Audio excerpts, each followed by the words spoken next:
കർത്താവിൻ്റെ കണ്ണ് 10,000 മടങ്ങ് സൂര്യനേക്കാൾ പ്രകാശമുള്ളതാണ്. നമുക്ക് ആ വചനം ഒന്ന് ശ്രവിക്കാം. പ്രഭാഷകന്റെ പുസ്തകം 23-ാം അധ്യായം 19-ാം തിരുവചനം. മനുഷ്യനെ മാത്രമേ അവൻ ഭയപ്പെടുന്നുള്ളൂ. മനുഷ്യനെ മാത്രമേ ഭയപ്പെടുന്നുള്ളൂ. കർത്താവ് പറയുന്നു പ്രഭാഷകനിലൂടെ. കർത്താവിനെ ഭയപ്പെടുന്നില്ല. കർത്താവ് ആരാണ്, എങ്ങനെ കാണും, എന്ന് കാണില്ല, അത് കുഴപ്പമില്ല, അങ്ങോട്ട് പോയിക്കൊള്ളാം എന്ന് പറഞ്ഞിട്ട് അങ്ങോട്ട് നടക്കണം. ഒന്ന് നോക്കിയാൽ ഈ വചനം എന്താ പറയണേന്ന്.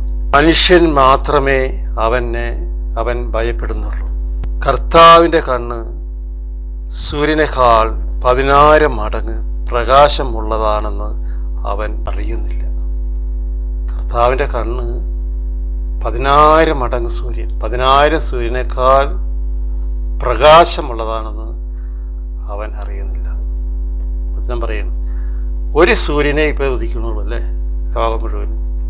എന്താ ചൂട്! അപ്പോൾ 10,000 സൂര്യനെങ്ങാനും ഇതുപോലെ ആകാശത്ത് ഉദിച്ചിട്ടുണ്ടെങ്കിൽ കർത്താവിന് സാധിക്കുന്നതൊക്കെ. ഈ ഭൂമി ഉരുകും, മൊത്തം പുഴ പോലെയിപ്പോൾ ഉരുകി വെള്ളം പോലെയും. അത്ര പവറാണ് നമ്മുടെ ദൈവമായ കർത്താവ്. പറയണ്ട, 10,000 മടങ്ങ് സൂര്യനേക്കാൾ പ്രകാശമുള്ളതാണ് കർത്താവിൻ്റെ കണ്ണുകൾ. ഭയപ്പെടണം. നമ്മൾ എല്ലാം കാണുകയും അറിയുകയും ചെയ്യുന്നവനാണ് കർത്താവ്. നമ്മൾ എന്ത് തന്നെ ഒളിഞ്ഞിരുന്ന് മറഞ്ഞിരുന്ന് സംസാരിച്ചാലും കർത്താവ് അത് കാണും.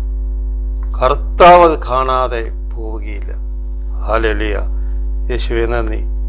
അവിടുന്ന് മനുഷ്യരെ എല്ലാ മാർഗങ്ങളും നിരീക്ഷിക്കുകയും നിഗൂഢ സ്ഥലങ്ങൾ കണ്ടുപിടിക്കുകയും ചെയ്യുന്നു. എന്താ? അവിടുന്ന് മനുഷ്യരുടെ എല്ലാ മാർഗങ്ങളും, മനുഷ്യൻ ചെയ്യുന്ന ഓരോ പ്രവൃത്തികളും അവിടുന്ന് കാണുന്നു, നിരീക്ഷിക്കുന്നു.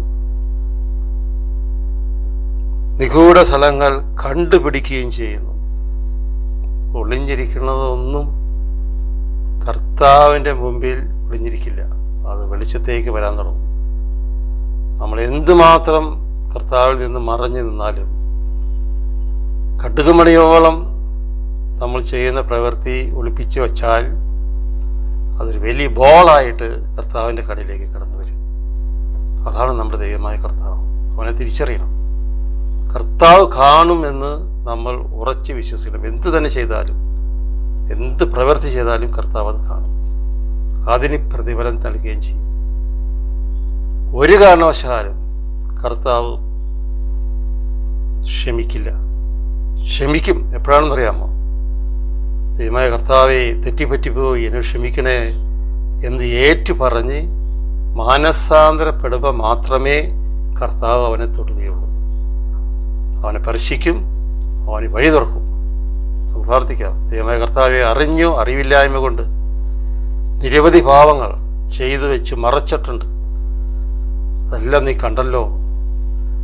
അത് എപ്പോഴാണ് കാണണമെന്നറിയാമോ? നമ്മൾ ബലിയിൽ പങ്കെടുത്ത് ഒരു കഷ്ടത വരുമ്പോൾ, ഒരു രോഗം വരുമ്പോൾ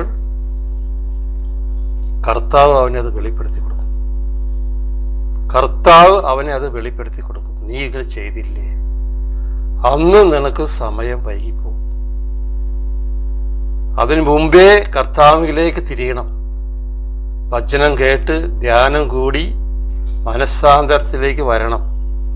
എന്നെ തൊടുന്നില്ല, ഞാൻ കാണുന്നില്ല എന്നൊക്കെ പറഞ്ഞിങ്ങനെ ഇരുന്നിട്ടുണ്ടെങ്കിൽ അത് പിശാച് കയറി അടിക്കണ അടി ഭയങ്കരമായിരിക്കും. നമ്മളറിയില്ല. കർത്താവിന് അന്നേരം തൊടാൻ പറ്റില്ല. സാത്താന് ഒരു അവകാശമായിട്ട് മാറിപ്പോകും നമ്മുടെ ശരീരം. അവിടെ സൂക്ഷിക്കണം. കർത്താവേ, എന്നെ വിടിവിക്കണമേ, രക്ഷിക്കണേ, തെറ്റിപ്പറ്റിപ്പോയി എന്ന് പറഞ്ഞ് കണ്ണീരോടെ അങ്ങോട്ട് ചെന്നാൽ അവിടുന്ന് നിന്നെ കെട്ടിപ്പിടിച്ച് പുണരും. എൻ്റെ മകനെ, എൻ്റെ മകളെ. അല്ലാണ്ട് നീ പ്രാർത്ഥിക്കുന്നുണ്ട്, കുർബാന കാണുന്നുണ്ട്, ജമാലുകളൊന്നും പറഞ്ഞിട്ടൊന്നും ഒരു കാര്യമില്ല മക്കളെ. കർത്താവിൻ്റെ കണ്ണ് 10,000 മടങ്ങ് സൂര്യനേക്കാൾ പ്രകാശമുള്ളതാണെന്ന് നമ്മൾ അറിഞ്ഞിരിക്കണം. അവൻ കാണുന്നുണ്ട്, അവൻ കണ്ടു കഴിഞ്ഞു. അതിന് മോചനം കിട്ടാൻ നമുക്ക് പ്രാർത്ഥിക്കാം.